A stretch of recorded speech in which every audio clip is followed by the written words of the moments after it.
When I was at school, there was this old guy we called Mr. Hyokori.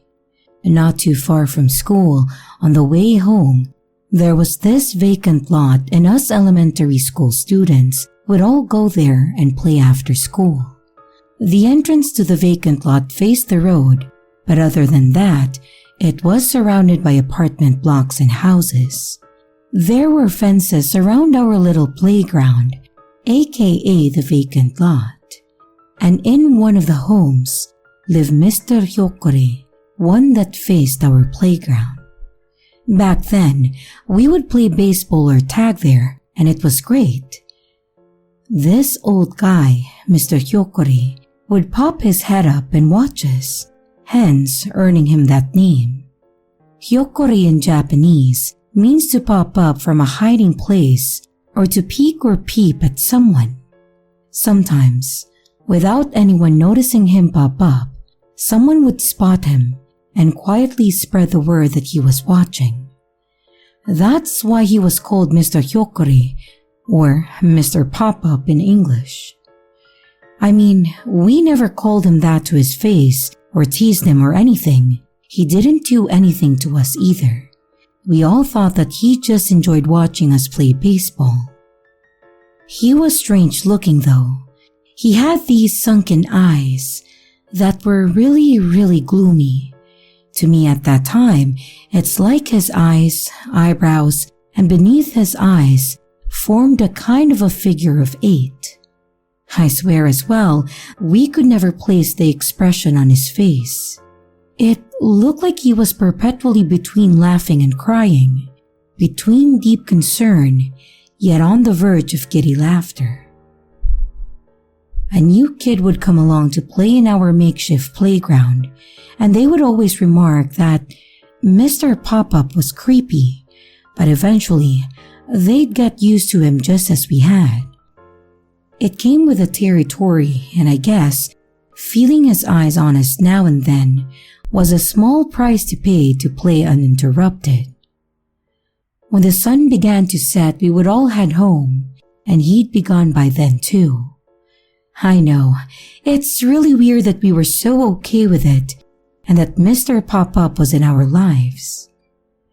I went into the next grade at school, and we eventually grew out of playing tag and baseball in the vacant lot. But when I was in the second year of high school, I passed by that lot again for the first time in a few years. It looked a lot smaller than I remembered it. I guess that was because I was bigger now.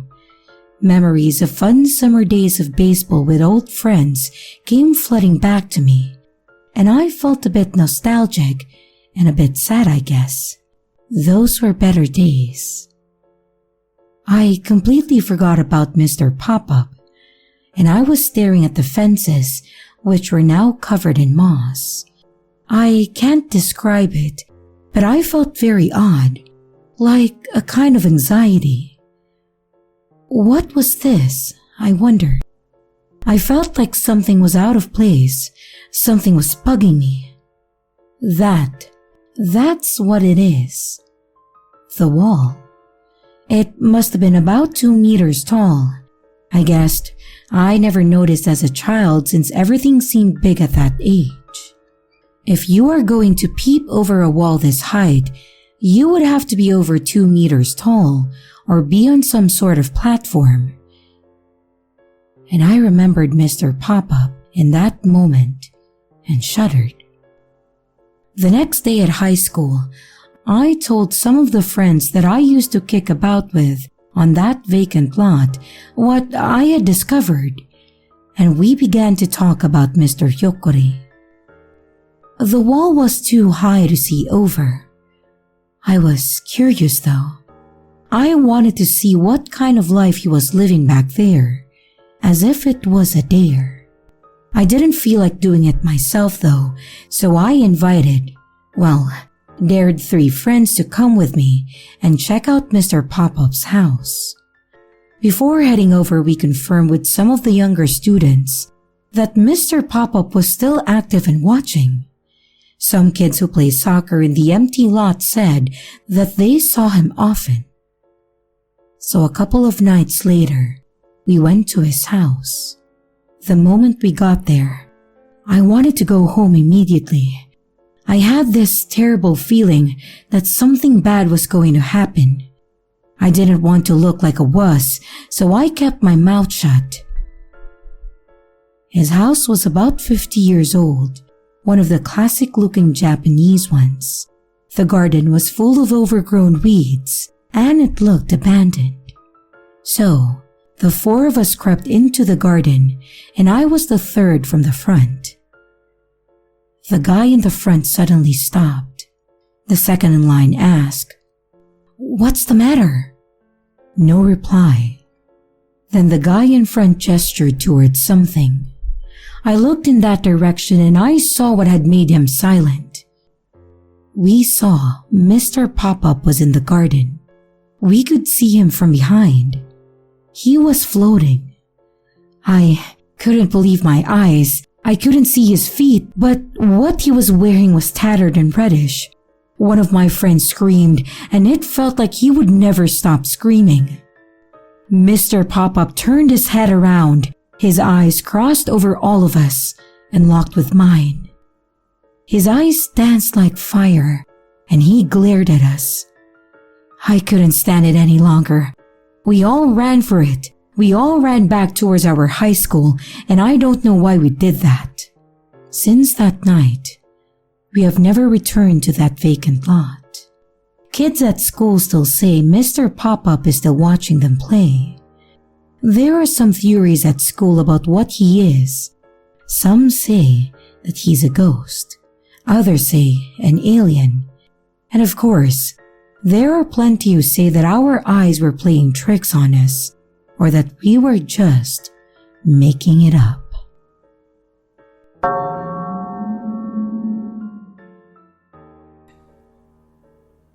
At my school, there's a toilet door that doesn't open. In the boys' toilet on the first floor, the innermost toilet stall, the door is sealed tight and it doesn't budge at all. Some of my classmates say that it's just a converted storage room or something. There are plenty of strange rumors about it though, and it's eerie. Apparently, if you knock on the door, someone or something knocks back, even though there should be no one in there. If you ask, "Is anyone there?" apparently, you'll get a reply. This is just a couple of the creepy rumors, and all the kids at school talk about it.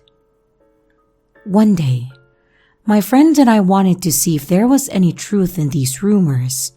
So as the sun was going down, we decided to head to the toilets on the first floor.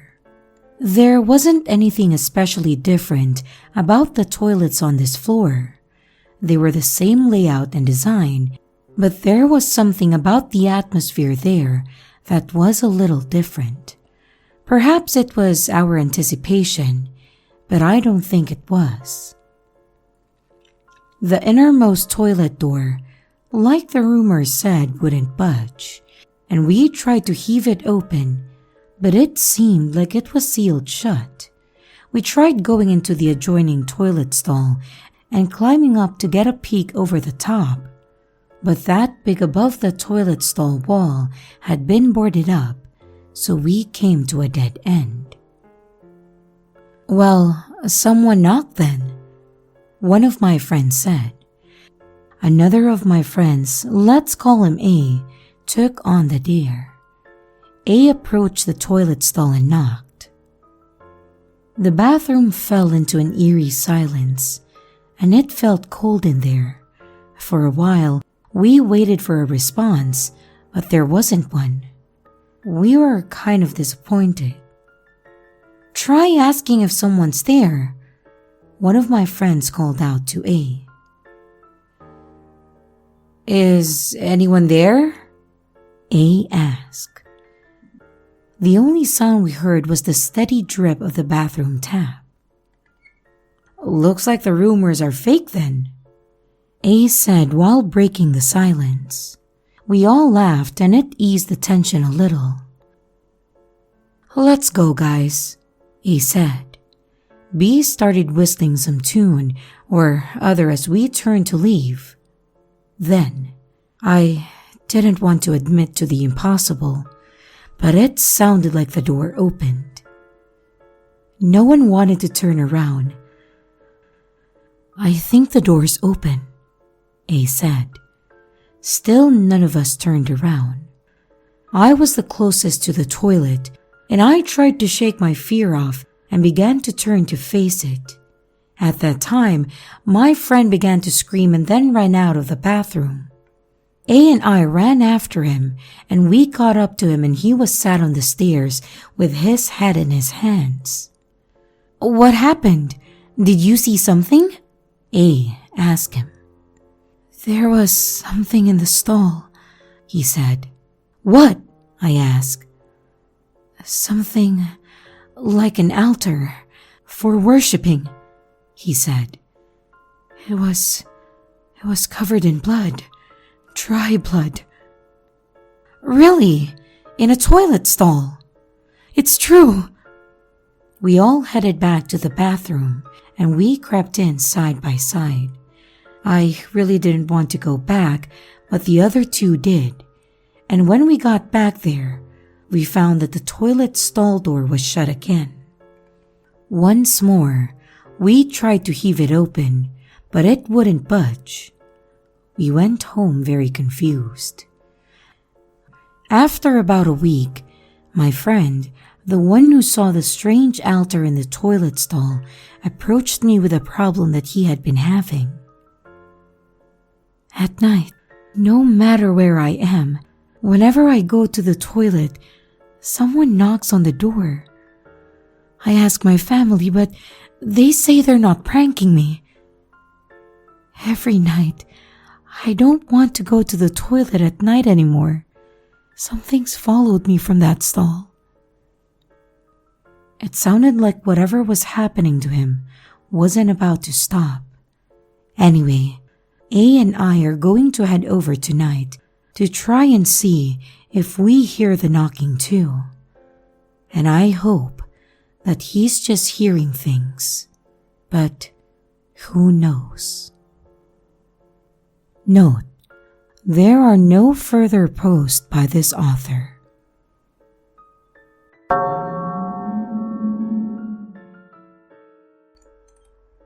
At my school, there is an unused classroom that we call the desk graveyard.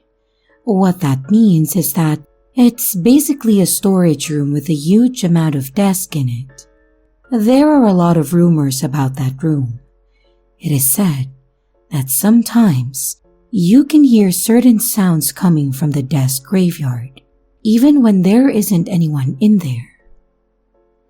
Since the desk graveyard was on the first floor, we all guessed the noise was coming from the second floor.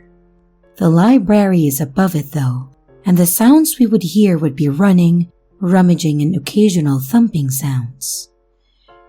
And since the students wouldn't be in the library whilst we were in regular class time, we started to wonder what was going on in the desk graveyard. One time, this kid from my class had something wrong with his desk. It was wobbling or something, and he was told by my teacher to go and exchange it. He said that when he was in the desk graveyard, he heard the same sounds that we all heard, but up close.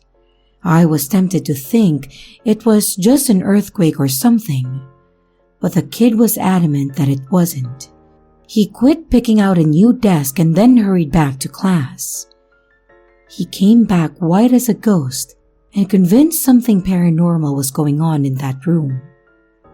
It's so weird. No one ever goes in there, not even the cleaner. Since no one goes there, I guess it doesn't need to be cleaned that often. But once the cleaner was cleaning the corridor in front of it and said that they heard a horrible rattling sound coming from in there. He thought maybe it was the wind, but the windows were closed. The cleaner at our school has been there for a very long time now. He was actually a former student, and I asked him what he knew about the desk graveyard. And he said that even when he was a kid, the same room was used for storing desks, and no one was allowed in without a good reason to. He said that there were similar rumors about that room when he was just a boy. I don't know the truth of this matter, but what he told me chilled me to the bone. It made me never want to go to the desk graveyard alone again. He said before it was used to store desks, and even before it was a building, there was a pond in its place. When the school was built on these grounds, a decision was made to fill the pond. It wasn't a big pond, but it was incredibly deep apparently. In days gone by, a young girl lost her life in the murky depths of the pond. Therefore, the kids who the cleaner went to school with blamed all the noises and strange goings-on on a ghost, the ghost of the girl who lost her life in the pond. I often wonder aloud what that little girl wants to communicate, if anything. Are you just trying to make us aware of your existence and let us know that you are there? Or are you still wanting to play with some children of your age? Either way, I don't want to go anywhere near the desk graveyard. It makes me nervous.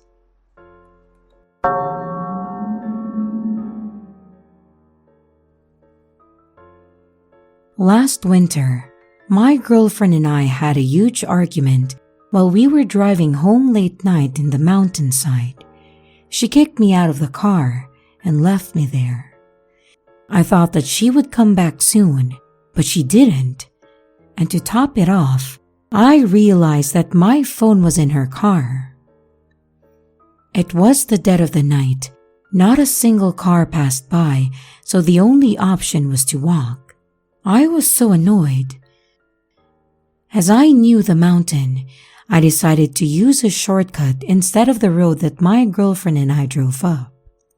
The grass was long on this road, but I could tell that a car had driven down here recently. Some of the grass was flat. This shortcut probably doesn't get used much, so I found it a bit strange. It was a hard walk. I was cold and frightened, and I wanted to quit. It was horrible. It was the dead of night. The hillside was so dark, and I couldn't really see where I was walking. Then, I saw a light. A small family car was approaching. It was behind me, its bright light shining past me, and it was warm on my back. Was it running out of gas? Well, whatever. For the time being, I thought I'd at least ask to borrow their phone. I then stepped into the middle of the grass road and called out, "Excuse me!" And I regretted this idea almost instantly. Without thought, I plunged myself into potential danger. I had no idea who was in the car or what they were doing in the mountain woods so late at night. "What's wrong?" A woman's voice called out from the car. I explained the situation and I asked if I could borrow her phone. "We're out of the service area," she replied very calmly. With that said, I decided that I wanted to get the hell away from her. "Well, I better get going," I said while turning to leave. "Help me dig a hole. If you help me, just for a moment, after we're done, I'll take you anywhere you want to go." As she said this, her right hand was idly making scooping gestures above her head as if to cover it. Swinging her hand in that pendulum style made me wonder, if I were to refuse, what might happen? I frantically dug a hole, and while I was digging, the woman watched and talked to me. I can't remember most of the conversation. It doesn't make any difference now. She seemed to like talking. She was asking me all kinds of questions about myself. I thought it would be a bad idea to give her the correct answers, so I just made them up as I went along. Finally, I finished digging the hole and she went to her car and brought back a bag. I thought that I was about to see a corpse, but I was wrong. The bag was overflowing with hair, too much hair for one person. "Are you a hairdresser?" I nervously asked. There was no reply, just silence. It was terrifying. She brought lots of items from the car and threw them in the hole that I dug. They were children's toys, clothes, and etc. And the last item was a cooler. I was terrified that there might be a child in there, and my heart started pounding in my chest. By the end of it all, I didn't know what to think. She gave me a ride home as promised, and it was finished. I began to forget about the incident over time, but this year, I found a paper bag in front of my house. I looked inside, and it was full of hair. I remembered the incident on the mountain and wondered if this could be a coincidence. Surely it had to be related. I decided to tell my good friend about the situation, and my story certainly sparked his curiosity. "Let's go back there and dig up what you two buried," he asked. "To be honest, I want nothing to do with those bags of hair," I replied. But he said, "Why don't you just tell me where the place is then?" He kept asking and talking about it at work, and it got to the point where I ended up going with him, even though I didn't want to. One day after work, we headed towards the mountain, and he decided to invite another work friend too. We drove up the mountain road, and there was a chain sectioning off the grass road that I had walked down. My friend got out and then unhooked it. The grass had grew a lot since last year, and it bent beneath the wheels of the car. It was like we were surfing. I couldn't quite remember where the hole was since it was overgrown now, and I thought because of this, my friends would give up searching for the hole. Nope. So I just thought that I'd say, "Oh, here's the hole," in the hope that we'd dig there and find nothing, and we would all go home and it would be over. But then it occurred to me that anyone would be able to notice the difference between a place that had been dug up. The grass would obviously be shorter, and the soil would be a different color too. "Here it is," my friend said with glee. "Absolutely," the other added. "Park up and shine the headlights in this direction. Let's dig this out fast," my friend shouted. I wanted to get home quickly, so I didn't protest and helped them. With the three of us men digging, we were able to unearth the things that the woman threw away quickly. When I helped her bury all that stuff from her car before, it was dark and I couldn't see very well. There were a lot more things than I could remember. And there was that thing that I was worried about the most, the cooler box. My friend wrenched it open, and black water splashed out. My friend dropped it and all the black water sloshed out. "What the hell?" my friend said. I was expecting a body," my friend's friend said. "This isn't a novel, this is reality," I said. We filled in the hole and went back down the mountain. On the way back, my friend suddenly started to scream and shout about his hand feeling like it's burning. When he opened the cooler, the black water splashed on his hand. We all turned a ghastly pale and we rushed to the closest hospital. My friend got examined, and the doctor told us that he had suffered a corrosive burn to his hand. He got treated for it, and we were relieved. But in the end, the mystery remains a mystery. Nothing was resolved, and I guess that's the end of it.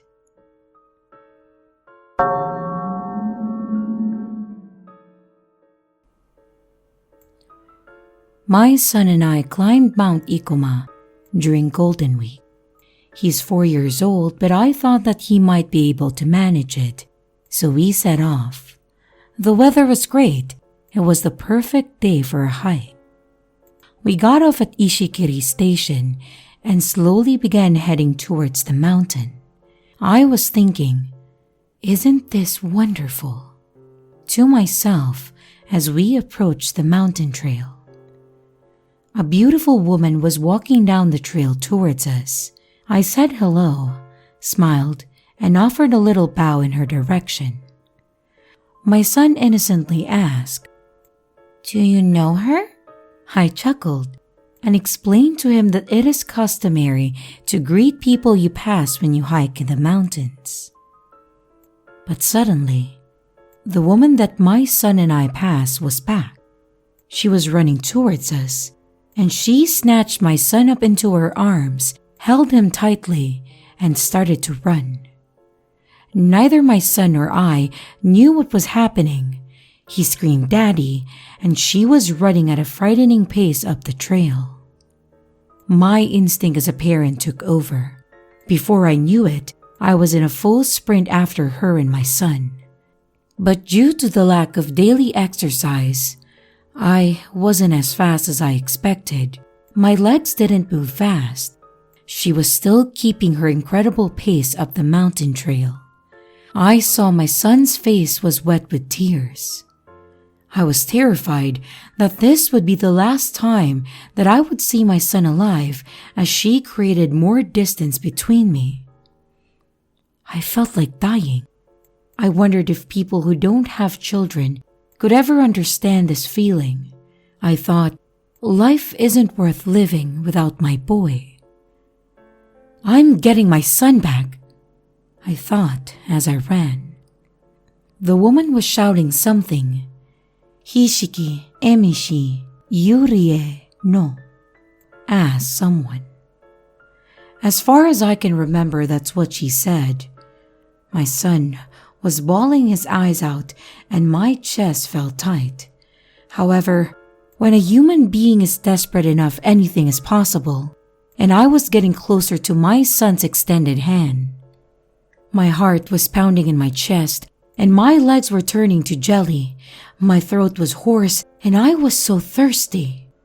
She looked over her shoulder to see how close I was, to see how much ground I had covered. And she realized I was right behind her and she started to sped up. I knew that I would never be able to catch her if she pulled ahead, so I threw the weight of my whole body into tackling her. I thought that minor injuries for my son and I are a small price to pay.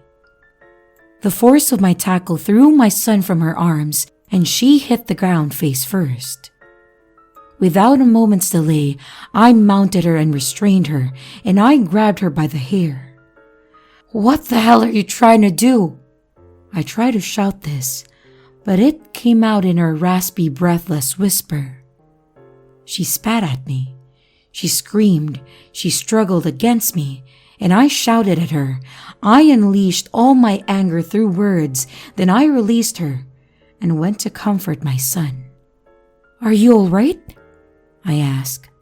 He looked at me, no longer crying, relieved, and said with a smile, "I'm fine, Dad." Then I went to approach her and she spat in my direction again. I grabbed her by the nape of her neck. "What were you going to do?" I roared. "He didn't say hello." "What?" "He didn't greet me on the trail. I was going to punish him." I was outraged. Because my son didn't say hello, she was going to physically hurt him, and she was going to discipline him. Isn't that over the top? I said to her, "You're overreacting." She spat in my face again, and I saw red. I couldn't help it. I slapped her. She started to cry and wail, and I let go of her, and she shuffled off down the mountain trail. Then I saw it. Something hanging around the woman's neck, a sign which read, "This woman may cause an inconvenience. If anything happens, please call this number." I tried to contact the number later, but no one has ever picked up. I asked my son, "Were you scared?" And he replied, "No, 'cause I knew my dad would come and get me." I hugged my boy tightly, and then we finally started to climb the mountain. This is a true story without any adaptation. And here are the top comments for my last video.